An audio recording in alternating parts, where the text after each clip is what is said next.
Hello friends, मैं छोटन कुमार आप सभी को एनसीईआरटी ज्ञान पे स्वागत करता हूं। दोस्तों, आज हम लोग एक बजट के सेशन पे बात करने वाले हैं। हम लोग बजट के वैसे एमसीक्यू देखेंगे, वैसे क्वेश्चंस देखेंगे जो आपके कोई भी कम्पिटिटिव एग्जाम हो उसमें बहुत ही ज़्यादा इंपॉर्टेंट क्वेश्चन पूछे जाते हैं। तो बजट से लेकर क्या क्या क्वेश्चन पूछे जा सकते हैं, बजट का इतिहास क्या, उसके बारे में पहले हम लोग जानेंगे। उसके बाद नेक्स्ट वीडियो में हम लोग बात करेंगे कि बजट 2023 में क्या क्या हुई। तो चलिए आज हम लोग शुरू करते हैं बजट के इतिहास के बारे में। तो बात करते हैं क्वेश्चन नंबर 1 की ओर कि भारतीय बजट व्यवस्था का जनक किसे कहा गया है। कहने मतलब क्या है कि जो भारत का बजट का जो व्यवस्था, इसका जनक किसे माना गया। तो इसका जनक माना गया जेम्स विल्सन को, क्योंकि भारत आजाद से पहले भी भारत में बजट पेश हुआ था और इसका जनक किसको बोला गया है, तो जेम्स विल्सन को। तो बात करते हैं क्वेश्चन नंबर दूसरा का। क्वेश्चन नंबर दूसरा क्या दोस्तों कि बजट शब्द की उत्पत्ति किस भाषा से हुई। तो दोस्तों बात करें बजट शब्द की, तो ये शब्द का जो उत्पत्ति हुई आपकी फ्रेंच भाषा से। तो अब आता है क्वेश्चन नंबर तीसरे का। तो क्वेश्चन नंबर तीसरा क्या दोस्तों कि अंतरिम बजट का प्रयोग पहली बार किसने और कब किया है। तो ये किया गया था आर षणमुखम शेट्टी के द्वारा, और ये किया गया था 1948-49 के अपने भाषण, जो बजट का भाषण दिया था उसमें किया गया था।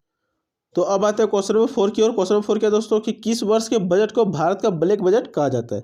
तो दोस्तों बात करें साल 73-74 का, 1973 से लेकर 1974 के बीच में जो बजट पेश किया था उस बजट को भारत का ब्लैक बजट कहा जाता है। इसके पीछे कुछ कारण है, तो हम लोग आने वाले क्वेश्चन में देखेंगे कि इसका कारण क्या था।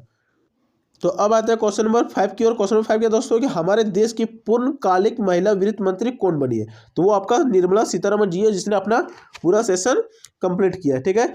और ये महिला आपके बीजेपी पार्टी से आती है, निर्मला सीतारमण, और 2023 का जो बजट पेश किया है वही निर्मला सीतारमण जी ने किया, और ये हमारे वित्त मंत्री भी है। तो अब आते हैं क्वेश्चन नंबर 6 की ओर। क्वेश्चन नंबर 6 क्या है कि 1973-74 के बजट को जो भारत का काला बजट या फिर ब्लैक बजट कहा जाता है, ये इसके पीछे का कारण क्या था। तो हम लोग जानते हैं, अभी देखेंगे क्या थे कि जो भारत का काला बजट है या फिर बोल सकते हैं ब्लैक बजट, इसको क्यों कहा गया। तो इसमें लगभग 550 करोड़ के आसपास जो बजट का घाटा था वो था, ठीक है, 1973-74 के दौरान। तो इसीलिए 1973-74 के जो दौरान बजट पेश किया गया था उसको बोला जाता है ब्लैक बजट। और इसके पीछे कारण क्या था, क्योंकि इस बजट में बजट घाटा 550 करोड़ रुपए था। तो अब आता है क्वेश्चन नंबर 7 की ओर। क्वेश्चन नंबर 7 क्या दोस्तों कि स्वतंत्र भारत का पहला बजट किसने और कब पेश किया। तो दोस्तों आर के षणमुखम शेट्टी जी ने 26 नवंबर 1947 को भारत का पहला स्वतंत्र बजट पेश किया, ठीक है। तो अब आते हैं क्वेश्चन नंबर 8 की ओर। क्वेश्चन नंबर 8 क्या दोस्तों कि भारत में सबसे अधिक बार बजट पेश करने का रिकॉर्ड किस वित्त मंत्री के पास है। तो दोस्तों आप लोग नाम सुनेंगे मोरारजी देसाई जी का। ये वैसे मंत्री थे जिन्होंने रिकॉर्ड अभी तक भारत में सबसे अधिक बार बजट पेश किया। तो आंसर क्या हो जाएगा आपका, वित्त मंत्री मोरारजी देसाई। तो अब आते हैं क्वेश्चन नंबर 9 की ओर। क्वेश्चन नंबर 9 क्या दोस्तों कि वार्षिक वित्तीय विवरण का जिक्र संविधान के किस अनुच्छेद में किया गया। दोस्तों यहाँ पे बात देने का ध्यान है कि वार्षिक वित्तीय विवरण को ही हम लोग बजट बोलते हैं, ठीक है, क्योंकि भारत का जो संविधान है उसमें कहीं भी बजट का जिक्र नहीं है। तो बजट के बदले हम लोग प्रयोग क्या करते हैं, तो प्रयोग करते हैं वार्षिक वित्तीय विवरण, ठीक है, जो कि आपका संविधान के अनुच्छेद 112 में इसका पूरा विवरण दिया गया, ठीक है। तो आंसर क्या हो जाएगा आपका कि वार्षिक वित्तीय विवरण का जिक्र संविधान के किस अनुच्छेद में किया गया, तो अनुच्छेद 112। अब आते हैं क्वेश्चन नंबर 10 की ओर। क्वेश्चन नंबर 10 क्या है कि बजट शब्द का अर्थ क्या होता है। तो बजट शब्द का अर्थ होता है चमड़े का थैला। तो आते हैं अगले क्वेश्चन की ओर। क्वेश्चन नंबर 11 क्या बोला कि भारत में पहली बार कॉर्पोरेट टैक्स की शुरुआत कब और किसके द्वारा की गई थी। तो ये 1987 के बजट में राजीव गांधी के द्वारा की गई थी, ठीक है। भारत में कॉर्पोरेट टैक्स की शुरुआत किसने की और कब की, तो राजीव गांधी के द्वारा 1987 में। तो अब आते हैं क्वेश्चन नंबर 12 की ओर। क्वेश्चन नंबर 12 क्या दोस्तों कि संविधान के किस अनुच्छेद में बजट शब्द का प्रयोग हुआ है। दोस्तों अभी हम लोग कुछ देर पहले देखे कि हमारे संविधान में बजट का कहीं प्रयोग नहीं है। तो बजट के बदले क्या है, तो बजट के बदले जो शब्द प्रयोग हुआ वह हुआ है वार्षिक वित्तीय विवरण, ठीक है। बजट का कहीं कोई जिक्र नहीं। तो आंसर क्या हो जाएगा कि किसी भी अनुच्छेद में नहीं हुआ है हमारे संविधान में बजट का प्रयोग। तो आते हैं अगले क्वेश्चन वही से संबंधित है कि संविधान में बजट शब्द की जगह कौन सा शब्द प्रयोग हुआ है। तो उसके जगह हुआ है वार्षिक वित्तीय विवरण, जिसको हम लोग इंग्लिश में बोलते हैं एनुअल फाइनेंशियल स्टेटमेंट। जो एक फाइनेंशियल ईयर में कितना खर्च होता है और कितना कमाता है सरकार, उसका विवरण दिया रहता है, ठीक है। तो चलिए अब आते हैं क्वेश्चन नंबर 14 की ओर। क्वेश्चन नंबर 14 क्या है कि भारत में पहला बजट कब और किसने पेश किया था।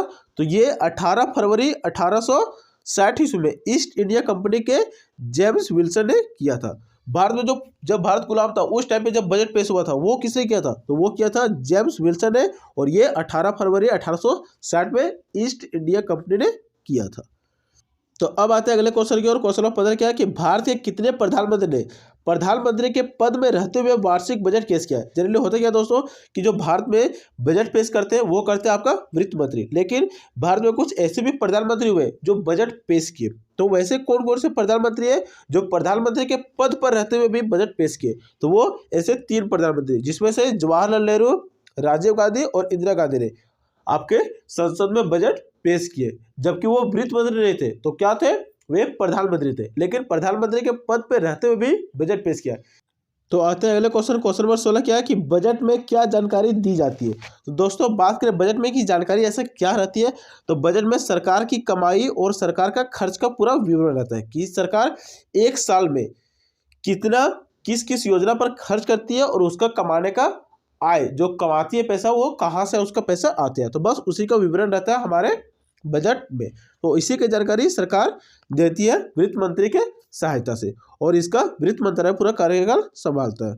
तो दोस्तों आज के लिए इतना ही, मिलेंगे हम लोग नेक्स्ट वीडियो में जिसमें हम लोग बात करेंगे बजट सेशन 2023 में वित्त मंत्री के द्वारा क्या क्या योजनाएं लाई गई और किस पर क्या पैसा खर्च किया गया। तो मिलते हैं नेक्स्ट वीडियो में, आज के लिए इतना ही।